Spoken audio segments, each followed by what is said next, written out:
Welcome to our channel maths by S Money sir. और आज हम निर्देशांक ज्यामिति का 7.2 लेक्चर पढ़ने वाले हैं। ठीक है, इसमें हमने आपको कई सारे लेक्चर के माध्यम से इसको समझाने की कोशिश की है। आप पहले उन वीडियोस को देख ले, तब इस वीडियोस पर आए, तो फिर आपको सारी चीजें जो है अच्छे से समझ आनी शुरू हो जाएगी। ठीक है, तो आज हम इस क्वेश्चन की शुरुआत करेंगे जो क्वेश्चन नंबर 7 है। और आज सबसे पहला जो क्वेश्चन है, बिंदु ए के निर्देशांक ज्ञात कीजिए जहां पर ए बी एक वृत्त का व्यास है। ठीक है, तो वृत्त कैसा होता है भाई? वृत्त होता है ऐसा, है ना। और उसका व्यास क्या होता है? जब हम इस छोर से उस छोर पे जाते हैं और कहां से होकर? केंद्र से होकर, तो उसे क्या बोलते हैं? व्यास। ठीक है, उसको बोलते हैं व्यास। तो ए बी एक व्यास है, तो ए यहाँ है और बी यहाँ है। ठीक है, एक व्यास है जिसका केंद्र क्या है? केंद्र को क्या दिया हुआ है उसने भाई? सी। अगर मैं इसको मान लूं तो ये 2 और -3 इसके निर्देशांक दिए हुए हैं इतने, और बी के निर्देशांक दिए हुए हैं कितने? 1 और 4। ठीक है, ये दिया हुआ है। ठीक है, तो क्या करना है? ए के निर्देशांक ज्ञात करने हैं, यानी एक्स और वाई ज्ञात करना है यहाँ पे। ठीक है, इसको इस तरीके से समझ सकते हैं। तो यहाँ पर देखो, हमने पढ़ा था, दूरी सूत्र पढ़ा था, है ना। और हमने पढ़ा था विभाजन सूत्र। ठीक है, विभाजन सूत्र के बाद हमने मध्य बिंदु निकालना सीखा था लास्ट वीडियो में, मध्य बिंदु। ठीक है, तो ये जो क्वेश्चन निकलेगा वो मध्य बिंदु वाले कॉन्सेप्ट से ही निकलेगा। ठीक है भाई, मध्य बिंदु। तो मध्य बिंदु कैसे निकलते हैं? मान लो जैसे ये है, ठीक है, सपोज करो ये दिया हुआ था, है ना, ए और बी, और इसके कुछ निर्देशांक दे के रखता है x1 x2 x1 y1 x2 y2, है ना। और यहाँ पर हमें ये निकालना पड़ जाता है x और y। ठीक है, तो मध्य बिंदु निकालने का जो सूत्र होता है वो क्या होता है? एक्स वाई, यानी ये जो होता है बराबर होता है किसके? x1 प्लस x2 बटे 2 कोमा y1 प्लस y2 बटे 2। ठीक है, तो ये मध्य बिंदु निकालने का हमारा सूत्र होता है जब, यानी हमें इसको निकाल, इसके निर्देशांक दे के रखता है वो, इसके भी और इसके भी, और एक्स वाई हम यहाँ से निकाल लेते हैं। तो यानी ये x की वैल्यू होती है और ये किसकी होती है भाई? y की। तो यहाँ पे जो निर्देशांक निकलते हैं ये दोनों, इस वाले से सोल्व करके और इस वाले से, तो ये x का निकलता है और ये y का। ठीक है, इस तरीके से हमने समझा था। और मैंने एक बार इसलिए बता दिया कि अगर कोई बच्चा ना समझ पाया हो तो वो आप समझ जाएगा भाई। ठीक है, तो यहाँ से शुरुआत करेंगे हम। सबसे पहले क्या दिया हुआ है? हाँ, मध्य बिंदु से निकाल लेंगे। तो मध्य बिंदु के लिए मुझे पता है मुझे क्या सूत्र लगाना पड़ेगा? x1 प्लस x2 बटे में 2 कोमा y1 प्लस y2 बटे में 2, ये वाला सूत्र लगाना पड़ेगा। और ये किसके बराबर हो भाई? x और y के, है ना। ये x y दिया हुआ है। ठीक है, अब यहाँ पे हमें निर्देशांक दिए हुए हैं इसके। ठीक है, तो मैं अगर पहले x की वैल्यू निकाल लूँ इसको रख के, और फिर y की निकाल लूँ, तो मेरे पास x और y दोनों आ जाएंगे ये। ठीक है, तो मुझे पता है कि x जो होता है वो बराबर किसके होता है? x1 प्लस x2 बटे में 2 के बराबर होता है। बटे में किसके बराबर होता है? 2 के। ठीक, अब तुम इतना पता चल होना चाहिए आपको, x1 ये होता है, y1 ये होता है, और ये x2 होता है, और ये होता है y2। ठीक है, और ये हमारे क्या होते हैं? x और y। ठीक है, तो मुझे ये x निकालना है। तो ये x निकालने के लिए मुझे पता चल गया x की वैल्यू कितनी दी हुई है यहाँ पे? 2। तो मैं यहाँ लिखूंगा 2 बराबर, और x1 कितना है? x ही है, प्लस, और x2 कितना है? 1 है, 1, और बटे में कितना? 2। ये 2 वहां जाएगा, 2 दूनी 4, यानी 4 बराबर x प्लस 1, यानी x बराबर कितना आ गया? 3। ठीक है, कैसे? ये 1 उधर जाके माइनस हो गया। ठीक है भाई, तो हमने यहाँ से, क्योंकि हमें ये दिए हुए है ना, तो x की वैल्यू हमने कैसे निकाल ली है? 2 रख के। अब ऐसे ही हम y के निकालते हैं। तो y के लिए y1 प्लस y2 बटे में 2 होता है, और y हमें कितना दिया हुआ है यहाँ पे? -3। तो यहाँ लिख लेंगे -3 बराबर, और y1 कितना है? y है, प्लस, और y2 कितना दिया हुआ है? 4। तो यहाँ लिखेंगे 4 और बटे में लिखेंगे 2, ये गुणा में जाएगा वहां, तो -6 बराबर y प्लस का 4। अब ये 4 उधर जाके माइनस का हो जाएगा और प्लस हो जाएगा, यानी ऐसे लिखेंगे y बराबर, ये -6 वहीं पे रहा और ये 4 उधर गया, -4, तो माइनस माइनस मिलके -10, तो y बराबर -10 आ गया। ठीक है, तो हम यहाँ से लिख सकते हैं, अतः a के निर्देशांक कितने हैं भाई? कितना निकाला मैंने? x कितना निकाला? 3 और -10 है। ठीक है, तो ये a के निर्देशांक है 3 और -10। ठीक है, इसको आप देख लेना अच्छे से। अब मैं नेक्स्ट क्वेश्चन देखता हूं।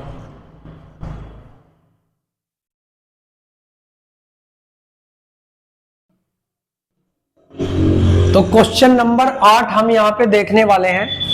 ठीक है, बहुत ही खतरनाक तरीके से। देखो कैसे, यदि a और b क्रम से -2 और 2 -4 हो तो, यानी a b के निर्देशांक दिए हुए हैं, तो बिंदु P निर्देशांक के निर्देशांक ज्ञात कीजिए ताकि AP बराबर 3/7 AB हो और P रेखाखंड AB पर स्थित है। ठीक है, यानी एक रेखाखंड इस तरीके से दिया हुआ है जिसका नाम है A और B। ठीक है, इस तरीके से दिया हुआ है रेखाखंड A और B।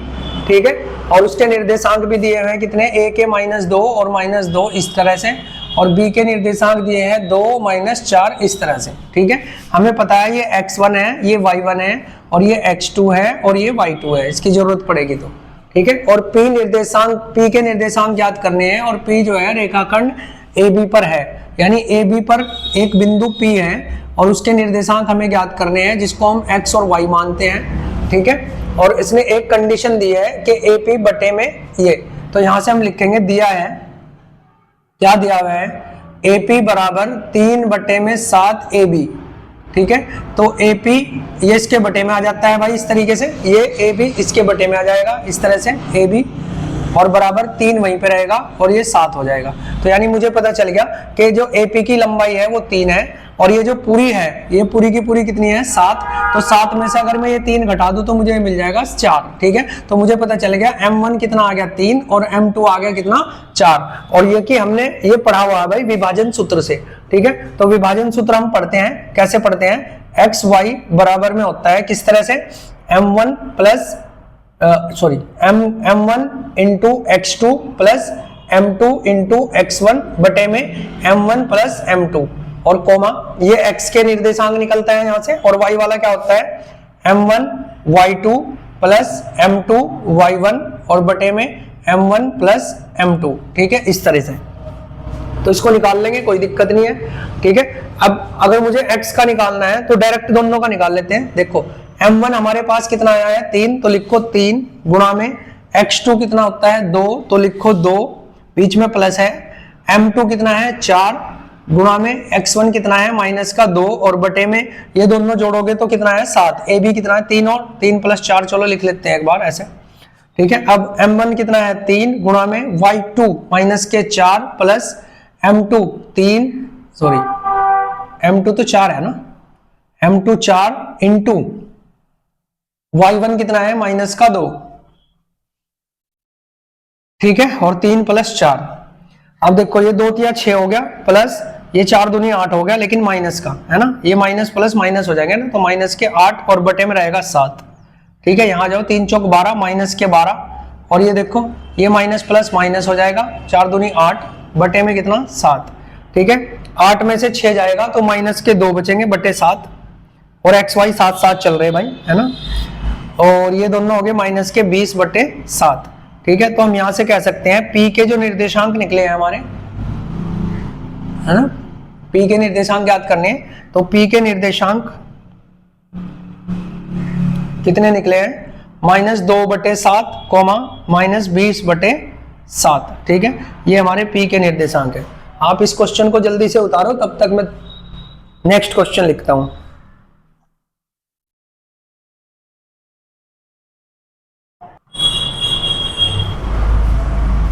तो ठीक है स्टूडेंट, 9वां क्वेश्चन हम देखते हैं। बढ़िया क्वेश्चन है, काफी सारी चीजें हमें यहाँ पे सीखने को मिलने वाली है।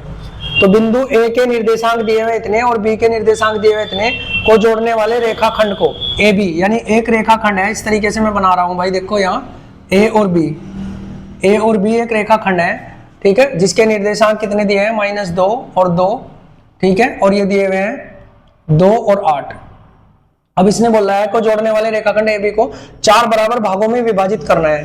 तो 4 बराबर का मतलब इसके बिल्कुल बीच में रखो, और फिर इसके बीच में और यहाँ बीच में, यानी इसको मान लो P, Q और R। ठीक है, तो ये 4 बराबर भाग हो गए। 4 बराबर का मतलब है ये भी एक, ये भी एक, ये भी एक, तो ये भी एक, तो 4 बराबर भाग हो गए। आप इनको 2-2 मान लो, अनुपात फिर भी 1-1 आएगा। 5-5 मान लो, अनुपात फिर भी 1 ही आएगा। को विभाजित करने वाले बिंदुओं के निर्देशांक ज्ञात करने हैं, यानी इनके निर्देशांक ज्ञात करने हैं। ठीक है, तो अगर मैं बात करूं तो Q तो इनके बिल्कुल बीच में है ना, Q कहां पे है, बिल्कुल बीच में। तो सबसे पहले मैं Q के निर्देशांक ज्ञात करूंगा, तो Q के निर्देशांक, और मैं किससे करूंगा इसे करूंगा मैं मध्य बिंदु से, मध्य बिंदु। ठीक है, मध्य बिंदु क्या था भाई, x1 + x2 बटे में 2, यानी xy के अगर इसके मैं निर्देशांक निकालने चाहूं, और यहाँ पे y1 प्लस y2 और बटे में कितने 2, मध्य बिंदु ऐसे निकलता है। तो x1 कितना है माइनस का 2, लिखो -2 प्लस x2 कितना है, ये देखो ये x1 है भाई, ये y1 है, ये x2 है, ये y2 है। ठीक है, ठीक है, ये कितना है 2 और बटे में कितने 2। चलो अब यहाँ लिख लो x और y के निर्देशांक निकाल रहे हैं ना हम q के लिए। ठीक है, y1 कितना है 2 प्लस y2 कितना है 8 बटे में कितना 2। ठीक है, देखो ये 2 से 2 कट गया 0, तो 2 से भाग करोगे तो ये तो 0 आएगा, ये 10 हो गया, 10 को 2 से भाग करोगे तो कितना आ जाएगा, 10 को 2 से भाग करके इधर लिख लेता हूँ, 10 के 2 से अगर आप भाग करोगे तो 5। तो यानी मुझे पता चल गया कि q के जो निर्देशांक है वो 0 और 5 है। ठीक है, q के निर्देशांक किसे है 0 और 5, वो भी मध्य सूत्र से। ठीक है, अब मुझे p के निकालने हैं, तो ध्यान से समझना, जब मैं p के निकाल लूंगा तो ये a है, ये b है और p यहाँ पे कहीं है, तो p को अगर मैं बात करूं तो p को निकाल लेंगे विभाजन सूत्र से, है ना, विभाजन सूत्र हमने पढ़ा था भाई, यानी m1 और m2 से। और इसके निर्देशांक तो दिए हुए है ही, इसमें कोई दिक्कत है ही नहीं, ये दिए हुए हैं, इनको लिख लेते हैं। अब देखो यहाँ से यहाँ तक की दूरी आपको पता है 1 है, तो m1 की वैल्यू 1 और ये 3 है, तो p से b तक की दूरी कितनी है 3 है। ठीक है, इसको ऐसे लिख लेंगे। तो अब यहाँ विभाजन सूत्र लगाएंगे किसके लिए, p के निर्देशांक के लिए। p के निर्देशांक कैसे निकलेंगे, विभाजन सूत्र से। ठीक है, और विभाजन सूत्र क्या होता है भाई, विभाजन सूत्र हमने पढ़ा था कि कैसे पढ़ा था,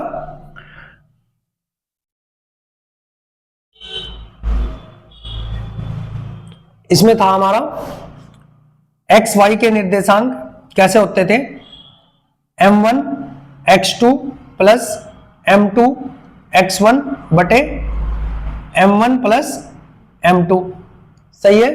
और y के कैसे निकलते थे, m1 y2 plus m2 y1 बटे में कितना m1 प्लस m2, ऐसे निकलते थे। ठीक है, तो यहां से देखना आप m1 क्या है 1, तो लिखो 1 गुणा में x2 कितना है 2, तो 2 प्लस m2 कितना है 3 गुणा में x1 कितना है -2 और बटे में कितना आएगा m1 और m2 जोड़ के 4। देखो इन दोनों को जोड़ के 4। ऐसे यहाँ m1 कितना है 1 गुणा y2 कितना है 8 प्लस m2 कितना है 3 गुणा y1 कितना है 2 बटे में कितना जोड़ के 4। ठीक है, तो ये 2 एकम 2 और 3 दूनी 6, यानी हमारा क्या मिलने वाला है यहाँ। ठीक है, ये 2 एकम कितना हो गया 2 प्लस 3 दूनी 6, लेकिन माइनस का 6, किसका माइनस का 6 बटे में 4 कोमा 4 8 एकम 8 प्लस 3 दूनी 6 बटे में 4। ठीक है, तो यहाँ से क्या बचेगा, माइनस के 6 में से अगर 2 जाएगा तो माइनस का 4 बटे में 4, इससे कट जाएगा तो माइनस का 1 आएगा यहाँ। ठीक, इधर देख लो ये 14 हो गया, 14 बटे 4 इसको काट दोगे तो 7 बटे 2 आएगा। ठीक है, तो यहाँ से मुझे पता चल गया कि जो p के निर्देशांक निकले हैं वो कितने हैं, माइनस का 1 और 7 बटे 2। ठीक है, ये निकल गए।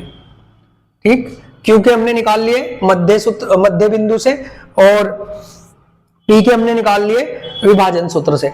ऐसे ही अब हम किसके निकाल लेंगे भाई, अब हम निकाल लेंगे r के। तो r के लिए समझना थोड़ा सा ये लिखा हुआ था, ये p है और ये b है, इनके निर्देशांक ये दिए हुए हैं ऊपर, है ना, इस तरीके से, ये सॉरी a है। ठीक है, और r यहाँ पे कहीं है। ठीक है, तो जब r यहाँ पे रखोगे तो आप समझना कि यहाँ की दूरी क्या रहेगी 1, यानी m2 कितना आ जाएगा 1 और इधर वाला हो जाएगा 3, यानी m1 कितना हो जाएगा 3। तो अब इसमें लगा दो विभाजन सूत्र, डायरेक्ट लगाएंगे x और y की वैल्यू निकालने के लिए, m1 into x2 plus m2 into x1 बटे में m1 plus m2 coma m1 y2 plus m2 y1 बटे में m1 m2।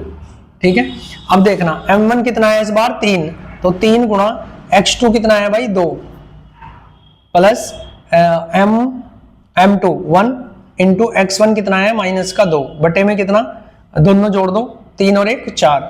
ठीक है, अब दोनों m1 कितना है 3 गुणा y2 कितना है 8 प्लस m2 कितना है 1 गुणा में y1 कितना है 2। ठीक है, ये जोड़ के कितना आ जाएगा 4। अब देखो ये 2 3 6 हो गया, प्लस ये माइनस का हो जाएगा ना, 2 एकम 2 बटे में कितना 4। ठीक है, अब यहाँ पे देखो 3 8 8 24 प्लस ये कितना हो गया 2 बटे में 4, तो देखो 6 में से 2 गया 4, तो 4 के बटे में 4 यानी कितना आया 1।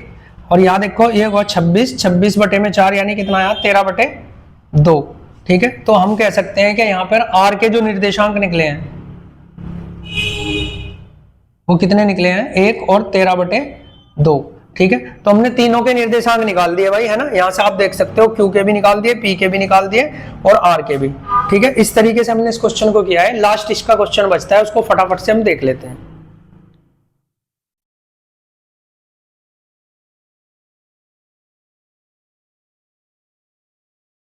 तो भाई इस लास्ट क्वेश्चन को बहुत बेहतरीन तरीके से हम यहाँ पे सीखने का प्रयास करेंगे। ठीक है, तो इसमें क्या लिखा हुआ है, क्वेश्चन नंबर 10 में एक समचतुर्भुज है का क्षेत्रफल ज्ञात कीजिए। अच्छा, हमें समचतुर्भुज का क्षेत्रफल ज्ञात करना है। तो समचतुर्भुज के क्षेत्रफल का जो फॉर्मूला होता है भाई वो होता है 1/2, यानी जो उसका क्षेत्रफल निकलता है 1/2 विकर्णों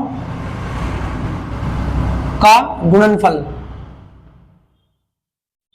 यानी हमें विकर्णों की जरूरत पड़ने वाली है। विकर्ण क्या होते हैं, ए से सी को मिला लो ये विकर्ण है, बी से डी को मिला लो ये विकर्ण है, तो इनकी जरूरत पड़ने वाली है। अगर इनकी लंबाई हम निकाल पाए तो फिर हम फॉर्मूले में रख के निकाल देंगे। ठीक है, और इनकी लंबाई हम निकाल सकते हैं दूरी सूत्र से भी निकाल सकते हैं। दूरी सूत्र हमारा क्या आता है भाई, अगर मैं दूरी सूत्र लगाऊं तो दूरी सूत्र हमने क्या पढ़ा था, अगर मैं फिलहाल AC की बात करूं तो AC के लिए दूरी सूत्र क्या होगा, रूट में x2 माइनस x1 का whole square plus y2 minus y1 का होल स्क्वायर, ये पढ़ा था हमने दूरी सूत्र। ठीक है, अब इसके लिए x1 ये होगा और y1 ये और x2 ये और y2 ये। ठीक है, तो सबसे पहले x2 लिखना है, तो माइनस का 1 और बीच में माइनस है और x1 कितना हो जाएगा 3 और इसका होल स्क्वायर प्लस ऐसे ही y2 लिखना है, कितना है 4 और माइनस बीच में तो 0 इसका होल स्क्वायर। ठीक है, इस तरीके से। तो यानी AC की जो लंबाई निकलने वाली है, देखो माइनस माइनस मूल के माइनस के 4 हो गए, इसका स्क्वायर प्लस ये 4 में से 0 गया तो 4 का स्क्वायर, 0 ही रहे 4 ही रह जाएगा ना, तो उसका स्क्वायर। अब देखो माइनस वाले 4 का स्क्वायर करो तब भी क्या आएगा, रूट में 16 और प्लस ये भी क्या आएगा 16, तो 16 जोड़ के क्या होगा, AC की जो लंबाई निकल गई रूट में 32। अब इस 32 को हम लिख सकते हैं भाई 16 दूनी 32, क्या लिख सकते हैं 16 दूनी 32, तो यानी 4 आ जाएगा बाहर और 2 रह जाएगा वहीं, तो यानी AC की जो विकर्ण की लंबाई आई वो 4√2 आई। ठीक है, इसमें तो हो गया है। अब इसको हम बात करते हैं किसकी लंबाई, BD की लंबाई। BD का कैसे निकलेगा, वो भी ऐसे ही निकलेगा x2 माइनस x1 का whole square plus y2 minus y1 का होल स्क्वायर। ठीक है, लेकिन इस बार इसको x1 मानना, इसको y1 और इसको मानना x2 और इसको y2। ठीक है, तो जब यहाँ मैं x2 की वैल्यू रखने वाला हूँ तो रखना पड़ेगा मुझे माइनस के 2 और बीच में माइनस है और x1 कितना है 4 इसका होल स्क्वायर प्लस y2 के लिखना पड़ेगा -1 और उधर क्या है माइनस के 5 आ जाएगा क्योंकि वो 5 है ना, इसका स्क्वायर। देखो माइनस माइनस मिलके माइनस के कितने हो गए 6 का स्क्वायर प्लस ये माइनस माइनस मिलके माइनस के ये भी, अच्छा माइनस के 6 का स्क्वायर। ठीक है, तो माइनस माइनस दोनों क्या हो जाएंगे 6 छंग 36 प्लस 6 छंग 36 जोड़ के। ठीक है, मैं थोड़ा जल्दी कर रहा भाई क्योंकि मुझे पता है कि ये चीजें तो मैं पहले पढ़ा चुका हूँ। तो 36 कितना हो गया, रूट में 72 को हम लिख सकते हैं 36 गुणा 2, क्या लिख सकते हैं 36 गुणा 2, यानी 6 बाहर आ जाएगा। यानी जो BD की लंबाई निकलने वाली है वो 6√2 निकलने वाली है।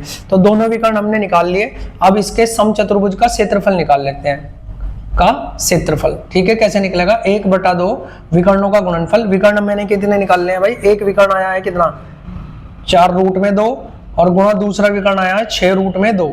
ठीक है, ये 6√2। ठीक है, अब देखो इसको क्या करेंगे, ये √2 और ये √2 दोनों कट जाएंगे किससे 2 से, क्यों, क्योंकि हमें पता है √2 की गुणा अगर √2 में करते हैं तो उसका मान 2 आएगा। √2 की गुणा √2 में करेंगे तो कितना आएगा, √2 की गुणा √2 में करोगे तो 2 आएगा, तो ये 2 रह जाएगा, इस 2 से 2 कट जाएगा, 6 चौक 24, यानी इसका जो आंसर आएगा वो 24 आएगा। ठीक है, इस तरीके से भाई हमने इस प्रश्नावली को भी समाप्त कर लिया है। और अगर आपको वीडियोज अच्छी लग रही है तो आप चैनल को सब्सक्राइब जरूर करें ताकि आपको इसी तरीके से सारी रेगुलर वीडियोज मिलती रहे। और आपके एग्जाम भी अब नजदीक ही है ना, फरवरी में एग्जाम होने हैं, सबको पता है। तो अगर आप चाहते हैं कि आपको सारी चीजें इसी तरीके से मिलती रहे और इतने बेहतरीन तरीके से सारी चीजें अगर आप सीखना चाहते हैं तो चैनल को सपोर्ट जरूर करना है।